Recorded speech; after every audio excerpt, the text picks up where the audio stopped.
এই তুমি রেডি হো না কেন? রেডি হো না কেন? সেলাই কাটতে যাবো না? তোমার না বললাম আজকে সেলাই কাটবো না।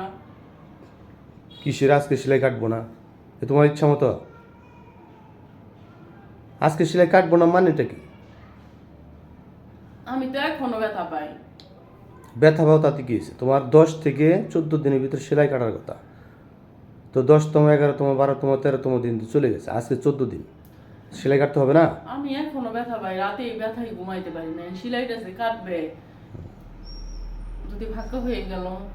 ফাঁকা হয়ে যাবে কেন? তারা দেখবে না সেলাই কাটার আগে যে সেলাই কাটার মতো হয়েছে কিনা? আজকে 14তম দিন, সেলাই কাটতে হবে না?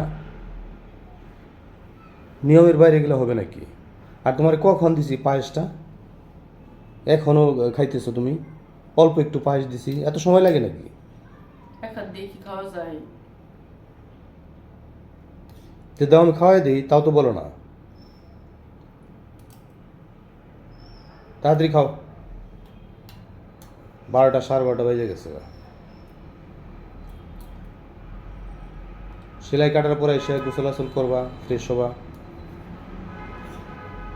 হাসপাতালে গেলে তো এমনিই মানে লাগে, খারাপ লাগে। হাসপাতাল তো অত পরিষ্কার পরিচ্ছন্ন থাকে না। আসার পরে গোসল আসল করবা, তাহলে ভালো লাগবে। এখনই যাবা? এখনই, এখন তুমি পায়েসটা খাও, খাওয়ার পরে রেডি হও। সেলাইটা কাইটা আইসা, আর ওনারা যদি মনে করে যে না এখনও কাটার মতো না, আর 2 দিন পরে কাটতে হবে, ওই ডিসিশন ওনারা দিবে, তাই না? তা আমরা তো সময় মতো যাবো। তাড়াতাড়ি খাও, রেডি হও।